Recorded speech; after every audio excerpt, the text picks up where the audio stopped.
कुछ और भी था, किसी और वजह से भी उन्होंने कहा था और इस बात को बाबा साहब ने भी कहा था।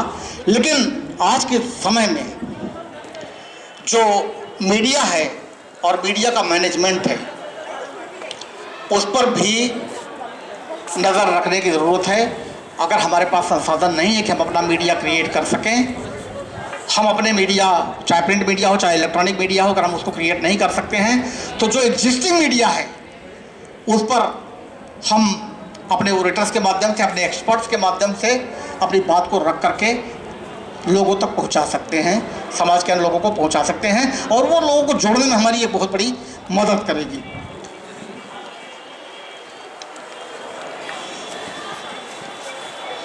तो साथियों, ये अपना मेरा विचार है और कहने के लिए तो मैं बहुत सारी बातें अभी भी कर सकता हूँ। बहुत सारे विचार हैं कि हम इन चीज़ को, जो परिस्थितियाँ पैदा हुई हैं, हम उससे कैसे उभरें और कैसे लोगों को ले जाएं। तो ज़रूरत इस बात की है कि हम पुनः एक बार आज उन्हीं सिद्धांतों को एडॉप्ट करें, उन्हीं मापदंडों को एडॉप्ट करें जो माननीय कांसीराम जी ने हमारे सामने रखा था और जो उन्होंने जोर दिया था कि हमें अपने कल्चरल मूवमेंट को, अपने सोशल मूवमेंट को बहुत तेज़ी के साथ आगे बढ़ाने की ज़रूरत है, रिवोल्ट की ज़रूरत है, तभी जाकर के हम पॉलिटिकल जो मूवमेंट है या पॉलिटिकल जो गेन है उसको प्राप्त कर सकते हैं। इन्हीं शब्दों के साथ मैं अपनी बात को समाप्त करता हूँ। मैं बहुत आभारी हूँ कि आज हम लोगों के बीच में बैठ कर के मौका मिला और हमारे बीच में काफ़ी इंटेलेक्चुअल्स हैं। बड़ी अच्छी बात टी.आर. खोंटे साहब ने की थी, मैं सुन रहा था, बहुत दिनों से मैं इनसे मिलना भी चाह रहा था। तो उन्होंने बड़ी अच्छी बात कही थी कि आज हम सभी लोग हैं, हजारों लाखों छोटे छोटे ऑर्गेनाइजेशन चल रहे हैं, छोटे छोटे ऑर्गेनाइजेशन चल रहे हैं, बहुत सारे ऑर्गेनाइजेशन चल रहे हैं और सबकी विचारधारा वही है। सभी बाबा साहब की बात करेंगे, सभी माननीय कांसीराम जी की बात करेंगे, सभी बहुजन मूवमेंट की बात करेंगे, सभी बहुजन नायक की बात करेंगे। फिर अलग क्यों? फिर क्यों अलग? जुड़ने की ज़रूरत है और निश्चित तौर पर अगर हम इन डिफरेंट ऑर्गेनाइजेशन को, छोटी छोटी ऑर्गेनाइजेशन को जोड़ करके एक बड़ा फोरम तैयार कर सकें तो निश्चित तौर पर दूसरे को भी ज़रूरत पड़ेगी, इस बात की सोचने को विवश होना पड़ेगा कि नहीं, इनको एडॉप्ट करके, इनको साथ लेकर के चलने में ही हमारी सफलता है।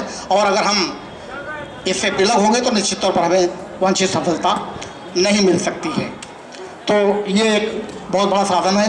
कहने की ज़रूरत नहीं है कि अगर हम चिंतन करते हैं तो बड़ी छोटी सी बात है। देखिए, बात इन्होंने कही थी हमारे मौर्य जी ने कि सोनेलाल पटेल, मैं नाम इसलिए ले रहा हूँ, सोनेलाल पटेल ने, उनकी ही बेटी है अनुसुईया पटेल, और एक छोटी सी पार्टी बना करके 9 सीटें जीत करके आ जा रही है। एक कुर्मियों का दल है, वो हमारे साथ, उन्होंने जोड़ा, उन्होंने उनको जोड़ा।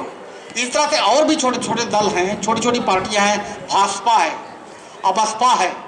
इन लोगों को जोड़ जोड़ करके, जिनका कोई बहुत नॉमिनल क्षेत्रीय अस्तित्व है, एक जिले में है, 2 जिलों में है, लेकिन बूंद बूंद करके घड़ा भरता है, उन्होंने उनको जोड़ा और चाहे भले 8 सीटें दी, 9 सीटें दी, 5 सीटें दी, 7 सीटें दी, लेकिन उतने लोग जुड़े तो सही, उतने लोगों का मूवमेंट उनके साथ जुड़ा तो सही। जुड़ करके उन्होंने कलेक्ट किया और एक विजय प्राप्त की। तो हम फिर दूर क्यों? हम भी तो जोड़ सकते हैं, हम भी तो कर सकते हैं। बस सवाल ये है जोड़ने का, तोड़ने का नहीं। जिस दिन हम जोड़ना सीख जाएंगे उस दिन टूटना बंद हो जाएगा और सब लोग पुनः उसी मूवमेंट की धारा में बह निकलेंगे। इन्हीं शब्दों के साथ मैं अपनी बात समाप्त करता हूँ। जय भीम, जय भारत।